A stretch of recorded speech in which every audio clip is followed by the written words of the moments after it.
C'est parti pour le 20e Salon du chocolat de Paris. Le top départ a été donné le mardi par la marraine de l'événement, Mme Dominique Ouattara, première dame de Côte d'Ivoire et présidente du Comité national de surveillance des actions de lutte contre le travail des enfants. Pour ce 20e anniversaire, des robes de rêve parées de chocolat et portées par des stars de la scène française. Un conte de fées sorti des Mille et une nuits. Parlant du travail des enfants, Mme Dominique Ouattara a fait remarquer que les actions du CNS ont suscité une prise de conscience nationale. J'ai décidé de mener un combat contre ce fléau.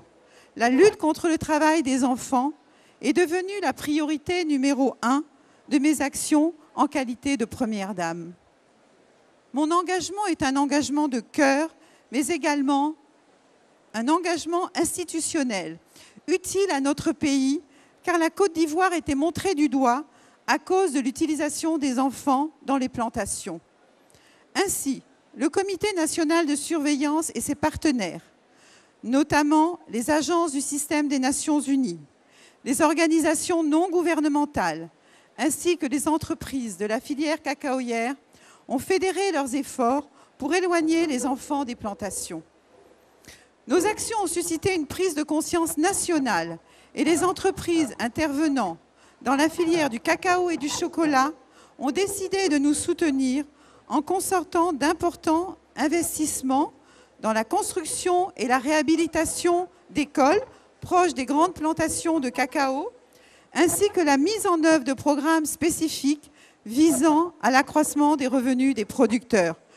Le cacao ivoirien est un cacao de qualité qui a de tout temps fait le bonheur des consommateurs de chocolat. Nous nous attellerons à conserver ce label de qualité en respectant les normes éthiques de cacao durable sans travail des enfants.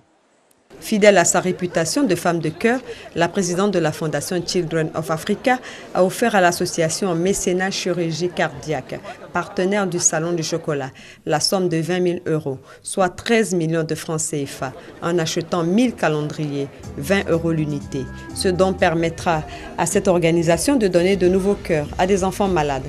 Grâce à ce don, des enfants comme le petit Ivoirien Chrissy Ivana, âgé de 9 ans, pourront bénéficier de greffes de cœur. Le japonais Hiroshi Onishi, président d'Istetan Mitsikoshi Holding, a partagé pour sa part la fascination de ses concitoyens pour le chocolat. Il s'est par ailleurs engagé à continuer la promotion du chocolat au pays du soleil levant. Après la cérémonie d'ouverture de la soirée inaugurale, le stand Côte d'Ivoire, l'un des plus grands, a fait le plein. La première dame a offert un cocktail aux visiteurs.